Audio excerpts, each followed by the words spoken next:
Detroit Become Human is made by Quantic Dream and produced by David Cage, the same guys who did Heavy Rain and Beyond Two Souls. Now, this is a game that has had a little hype, but has been in the pipeline since E3 a couple of years ago. Now, this has got a stellar cast. Valerie Curry, who is, well, was a predominant role in The Following. That was a great TV show back in the day before that was cancelled. Now, this is a game that excels on the PS4 Pro, but it works just as well on the normal PS4. Now, this is a first look video at the first mission, which is basically from the demo, but this is the opening scene that just plays after that, so you get a bit of an introduction to some of the characters. Now, straight away when you play this, you will see similarities if you've played Heavy Rain to choices. Now, Heavy Rain for me only warranted one playthrough, but straight away after playing about 3 or 4 chapters, you become heavily invested in the characters and the different choices that you can make, so you always want to go back and replay them.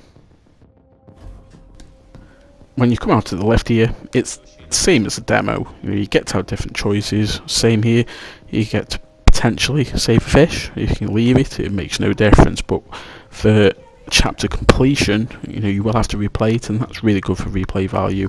At the end, you get to see a flow chart and get to see your progress, and against your friends, and even the world for everyone who's playing. Now, what strikes me really well about Detroit Become Human is the level of detail and the choices. It reminds me a lot of LA Noire. You get to see if people are lying, you get to make the important choices and asking questions, you inspect all the clues, and that's what I liked about LA Noire, and it's what I like about this, and it's a big difference between Heavy Rain. I enjoyed Heavy Rain, I got the Platinum Trophy, but it didn't make me want to go back and play it again. And straight away after playing 6 or 7 chapters, I want to replay it all the way through and look at the different decisions. There will be moments where the game will actually make you really choose your head over your heart. For me, you've got to put yourself in the character's shoes. So you're an android, basically. Do you have feelings? Are you meant to have feelings? Just be very careful when you're playing this, because you can make some snap decisions and you might regret it, and you can exit out and restart the chapter.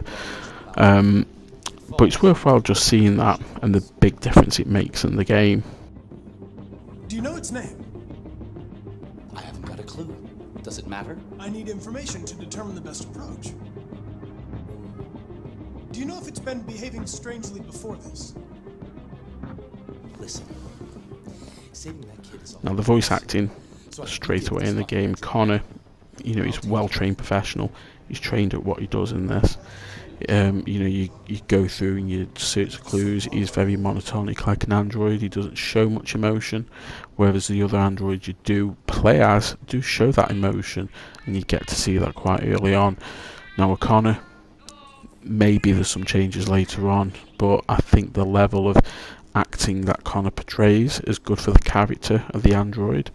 There's later on where you do a bit more forceful, and it does feel more like a movie like you're playing in, and every decision or every change or any clue has a big impact, as you can see here. So you're picking up headphones now, you get to see if the victim could hear anything that was going on in the background, and what you do here will have a direct impact on your mission success. So when I compare to LA Noire, what you're seeing right now, you're checking out the victims, you get to see what's going on. There's a bullet wound, the name of the person. This person is the victim's father, the hostage's father rather, and you get to reconstruct the scene of how he was murdered by the android. Now, the androids that do have their own feelings are called deviant, so they go against the programming, and what you see later on, that there's more and more of that going on in Detroit. Now, it is set 20 years in the future, and you can only see from what goes on in Detroit, but humans have a massive bee in the bonnet, a lot of them against these androids for stealing jobs, for taking away their livelihoods.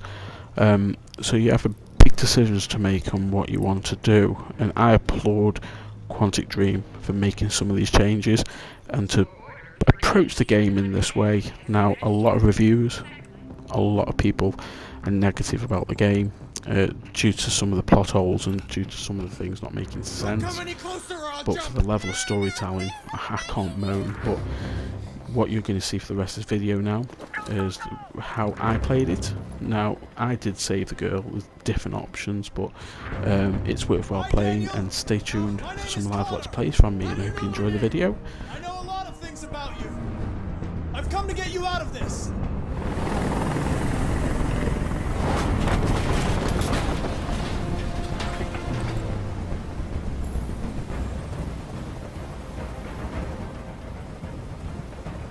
He's losing blood. If we don't get him to a hospital, he's going to die. All humans die eventually. What does it matter if this one dies now? I'm going to apply a tourniquet. Don't touch him! Touch him and I kill you! You can't kill me. I'm not alive.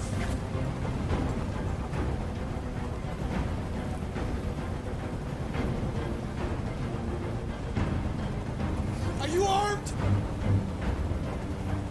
Yes. I have a gun. Drop it! No sudden moves or I'll shoot! There. No more gun. I know you and Emma were very close. You think she betrayed you, but she's done nothing wrong. She lied to me! I thought she loved me. But I was wrong. She's just like all the other humans. Daniel, no! They were going to replace you, and you became upset. That's what happened, right? I thought I was part of the family. I thought I mattered. But I was just their toy. Something to throw away when you're done with it.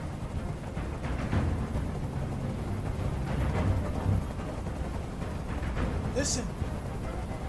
I know it's not your fault. These emotions you're feeling are just errors in your software.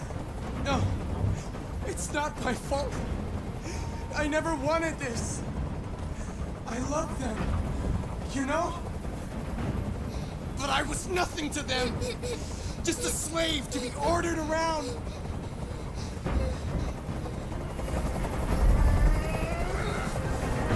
I can't stand that noise anymore. Tell that helicopter to get out of here. The situation is under control. There. I did what you wanted.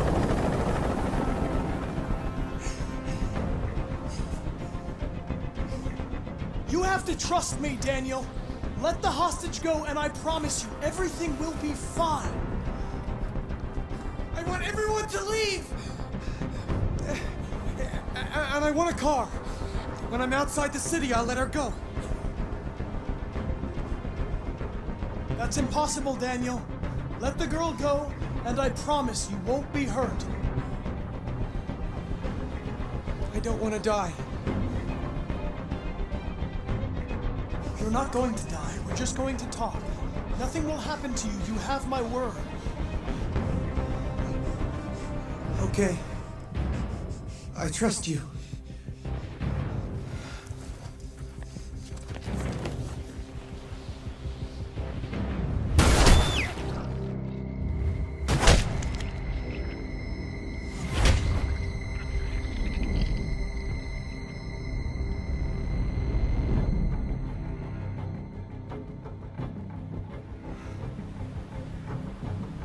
You lied to me, Connor.